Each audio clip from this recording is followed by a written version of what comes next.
So, solve problems po tayo for item 1. We have find the first derivative of arc cosine of sine x. Ngayon, alam naman natin na ang derivative ng arc cosine u is given po siya nitong formula natin na d over dx is equal to arc cosine u. Derivative of arc cosine u is equal to negative u prime divided by square root of 1 minus u squared. So, ano po ba ang derivative ng ating sine x? Ang derivative ng ating sine x ay cosine x. Kaya lang, sabi po dito sa formula natin, ito ay negative u prime. So, sulat lang natin siya na negative cosine x divided by 1 minus u squared. Ngayon, alam naman natin na ang u natin ay ito pong sine x. So, we have negative cosine x divided by square root of 1 minus sine x squared. Ngayon, kailangan natin mag-apply, para ma-simplify ito, kailangan natin mag-apply ng mga identities na pwede nating magamit. Ngayon, alam naman natin na we have a trigo identities or Pythagorean identities na sine squared x plus cosine squared x is equals to 1. Then, we can rewrite na, or pwede nating sabihin na cosine squared x is equal to 1 minus sine squared x. Wherein, ito po, is equal siya dito. Then, substitute natin, no, before po tayo mag-simplify, negative cosine x divided by square root of cosine squared x. Then, alam naman po natin kapag nag-square root tayo, cosine squared x, square root of, kung natin square root nun, maka-cancel lang natin yung squared tsaka si square root. Ang matitira sa atin, ano ba ang square root ng ating cosine squared x? Alam naman natin na yan ay yung square root of cosine squared x is equal to plus minus cosine x. So, if meron tayo negative cosine x divided by positive cosine x, o kaya we have negative cosine x divided by negative cosine x, ang mangyayari lang sa atin ay ito po ay cancel. We have the final answer natin dito na negative 1. Then dito is cancel lang siya. Ang magiging natin dito ay 1. Therefore, ang final answer natin for the first derivative of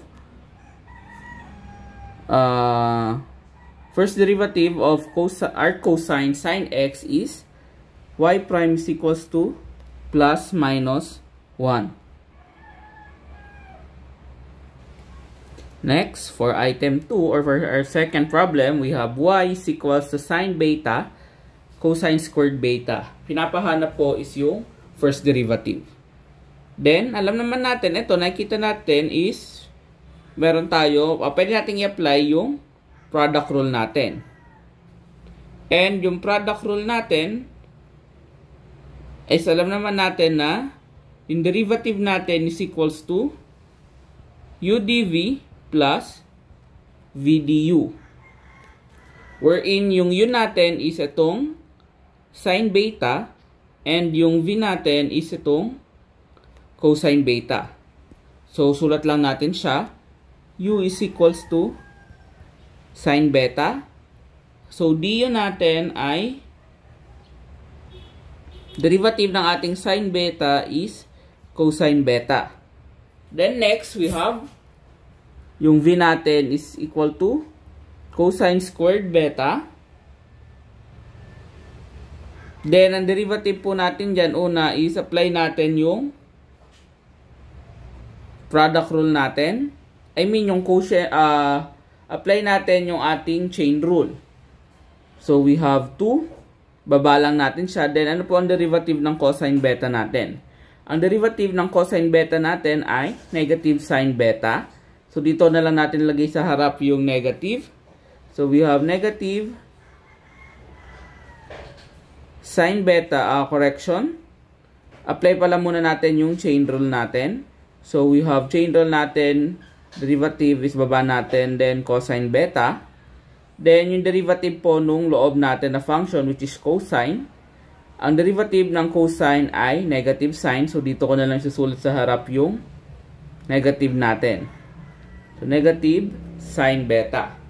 Then, ngayon, apply na lang natin itong sinasabi ng ating product rule.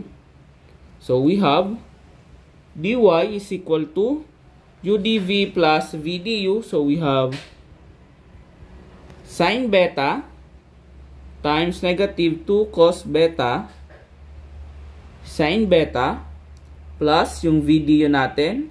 So, we have cosine squared beta times cosine beta.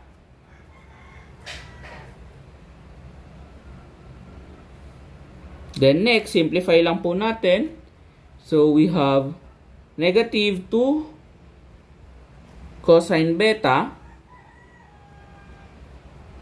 sine squared beta plus cosine cube beta. Ngayon, acceptable na po ito, no, as your final answer. O kaya naman, pwede natin gawin is ilabas po natin yung isang cosine beta natin. So, we have cosine beta.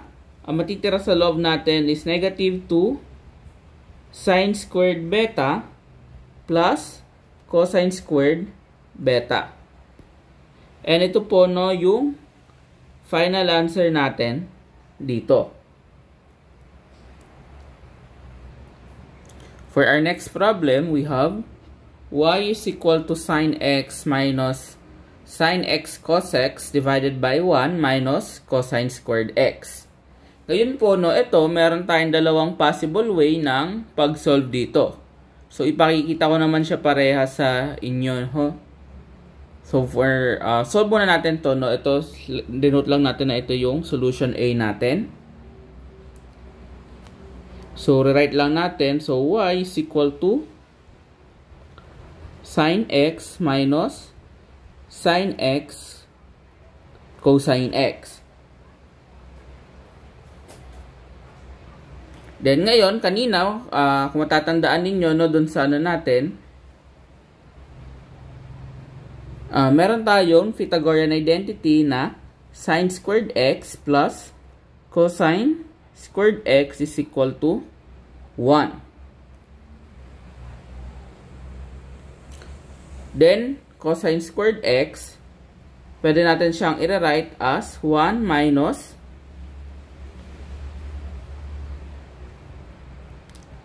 sine squared x. So, substitute lang po natin siya dito. So, substitute lang po natin siya dito, no? So, we have, so, divided by, so, 1. So, take note, meron po tayo negative dito. So, distribute natin siya, no? Ito po yung negative na sinasabi ko sa inyo. So, negative times 1. So, we have negative 1. Then, negative sine squared. So, pakita ko nga sa inyo para hindi po tayo malito. So, we have minus, we have 1 minus sine squared x. Then, distribute lang po natin yung negative. Ang mangyayari sa atin is sine x minus sine x cos x divided by 1. 1 minus 1 plus sine squared x. Ngayon, ito po, no, is pwede natin i-cancel to. So, write lang natin. 1 minus 1 is 0. So, we have sine x minus sine x cosine x divided by sine squared x. Ngayon, pwede po natin, di ba alam natin na pwede natin i-rewrite itong y natin as sine x over sine squared x minus sine x cosine x divided by sine squared x. Tama naman po, di ba? Then, simplify lang muna natin. So, sine x divided by sine squared x, we have 1 minus sine x minus cosine x, kasi makakancel yung isang sine natin, divided by sine x. Then, rewrite lang po natin to no, doon sa kanilang mga equivalent na trigo function. So, 1 over sine, alam naman natin na yan ay cosecant x. Then, cosine minus sine, cosine divided by sine rather. Ito po ay cotangent x. Then, tsaka natin i-apply yung derivative nila. Derivative ng cosecant x natin ay negative cosecant x, cotangent x, minus derivative ng ating cotangent x ay negative, positive. Ang derivative ng ating cotangent x is negative cosecant squared x. Kaya lang, negative times negative, ito po ay magiging positive. So, ito po no, yung una na possible way na pag-solve dito po sa problem natin na to. Next, for the second method naman, dito po is mag-apply tayo ng konting algebra concept natin. Kung matatandaan nyo po, itong denominator natin, na 1 minus cosine squared x is pwede natin siyang i-rewrite as, ito po ay isang perfect square, sum and difference of a binomial. So, paano po yun? Alam natin na ito ay product lang siya ng x plus y and x minus y. So, rewrite lang po natin siya. So, we have, or ito po na tinatawag natin na rewrite natin. So, sine x minus sine x cosine x divided by, so 1 minus cosine, then 1 plus cosine. Ito po ay cosine x, no? Rewrite lang natin. Then, pwede nating i-factor out dito sa taas yung ating sine x. So, we have sine x times 1 minus cosine x. So, divided by 1 minus cosine x. Then, 1 plus cosine x. Then, ito po no is cancel si 1 minus cosine x. Ang matitira sa atin ay y is equal to sine x over 1 plus cosine x. Ngayon po, itong sine x divided by 1 plus cosine x, ito po ay half angle formula natin or half angle identities. Checking your half angle identities, ito po ay pwede nating i-rewrite as tangent of x minus 2 or x over 2. Then, so ito po yung half angle formula natin. Ngayon, pwede natin i-apply yung derivative ng trigo functions natin or differentiation rule ng ating trigo functions. So, alam naman natin, ang derivative ng ating tan u ay secant squared u. So, y is equals to secant squared u, which is yung u natin ay x over 2. Pero apply natin yung chain rule, di ba? Ang chain rule natin, yung derivative ng buong function natin, kukunin natin doon sa derivative ng inner function natin. Or multiply natin sa derivative ng inner function natin. Ang inner function natin ay x over 2. Wherein, pwede natin gamitin dito, di ba? Ang ano natin is kung ito yung u, ito yung v natin. And alam naman natin na ang derivative natin ay low d high minus high d low over low squared. So, v du minus u dv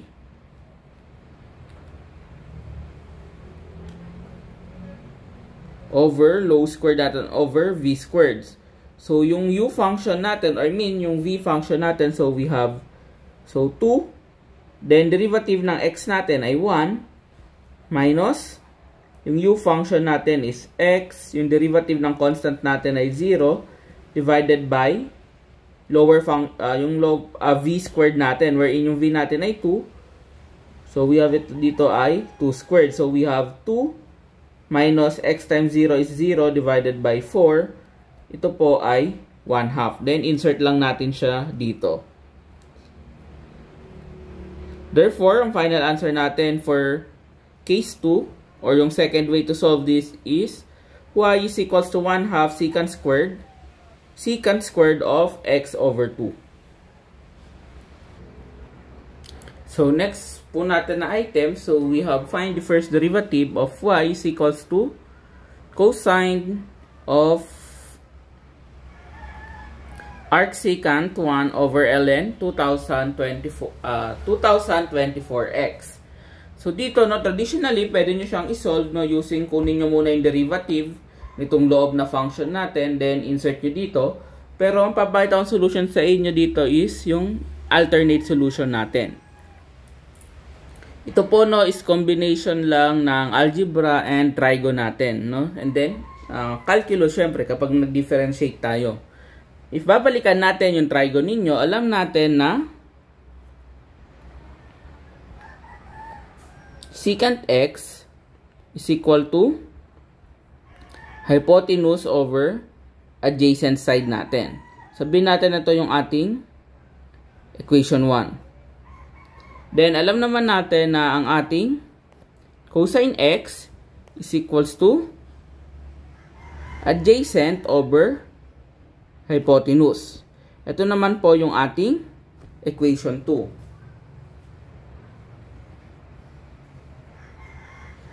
Mula doon sa equation 1 natin, using our equation 1, isolve natin yung x natin. So, solving for x, para makuha si x, kunin natin yung arcsecant ng function natin.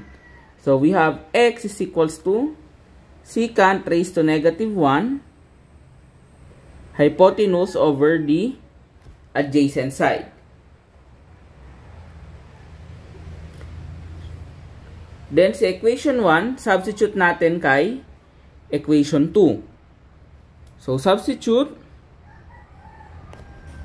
equation 1 to equation 2.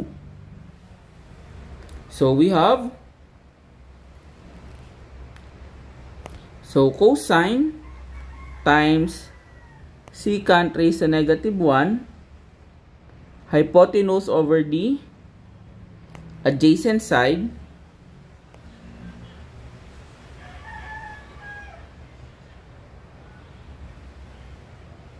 is equal to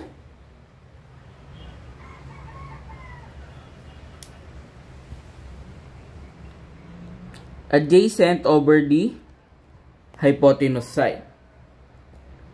So, ngayon po, kung babalikan natin, no, yung given natin, dito sa original given natin, sabi nga natin, yung secant x natin is given siya ng hypotenuse over the adjacent side. So, therefore, itong 1 natin, pwede natin sabihin na yung hypotenuse natin is equals to 1.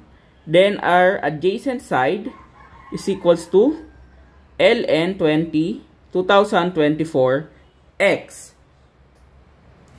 Then, ano nga po sabi natin? Yung cosine natin is equals to adjacent over the hypotenuse. So, again, yung cosine natin is equal to adjacent side is ln 2024x divided by the hypotenuse. So, we have, pwede natin sabihin na we can simplify yung y natin na y is equals to ln 2024x. Then, apply na lang natin yung derivative natin, differentiation rule natin. So, alam naman natin, ang derivative ng ln function natin is, alam naman po natin, no, kapag dinifferentiate natin ang ating ln function, if we derive natin no, yung ln u natin, ang derivative po niyan ay if y is equals to ln u, ang y prime natin ay equal po saan? Equal po siya sa du over u natin. O kaya naman, we have u prime over u.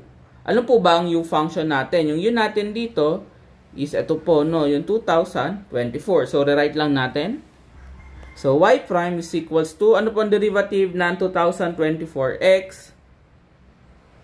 Ang derivative ng 2024x natin is 2024 divided by yung u natin na 2024x. Cancel out si 2024. We have y prime is equals to 1 over x.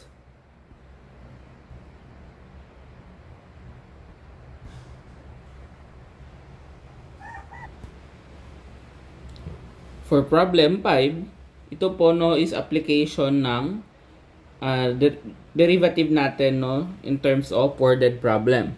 Sabi dito, an equation of a measured curve is y is equals to x squared plus 3x plus 5. Solve for the equation of the line if its slope is given by m is equals to 5. Ngayon, alam naman po natin, di ba, na kapag yung slope of the tangent line natin or yung slope of our line is technically yung first derivative natin. So, given tayo ng y is equal to x squared plus 3x plus 5. Para makuha natin no, or magawa natin, kasi tinatanong dito is yung equation ng line natin, no? Solve for the equation of line if the slope is m is equals to 5. So, alam naman natin na ang slope natin is yung first derivative ng equation natin. So, we have dy over dx. So, derivative lang po nito is basic lang power rule. 2x plus 3. Then, derivative of 5 natin is 0. Then, alam naman natin, sabi nga natin, yung slope natin is yung ating first derivative. So, we have m is equals to 2x plus 3. Then, given naman tayo ng slope natin na 5. So, substitute lang natin. 5 is equals to 2x plus 3. Solve natin yung value ng x natin. So, we have 5 plus 3 is equals to 2x. Solving for x, we have ito po no is 5 minus 3. So, solving for x, so we have 2x is equals to 2. Therefore, x is equals to 1. Then, para makuha yung value ng y natin, substitute natin to dito sa original equation natin. So, we have y is equals to 1 squared plus 3 times 1 plus 5, y is equals to 1 plus 3 plus 5, y is equals to 9. Then, hindi pa po tayo dyan nag-end kasi ang hinahanap sa atin is equation ng line.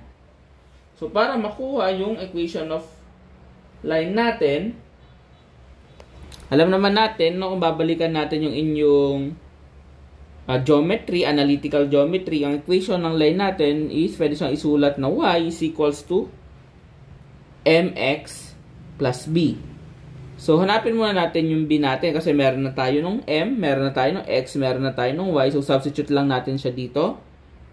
So, we have 9 is equal to, yung m natin ay 5. So, we have 9 is equals to 5x plus b. So, substitute lang natin yung value ng x. We have 9 is equals to 5 plus b. Then, solving for b, we have b is equals to 4. Then, write lang po natin yung ating final answer, which is in form of the equation of a line. Ito po ay y is equals to 5x plus 4.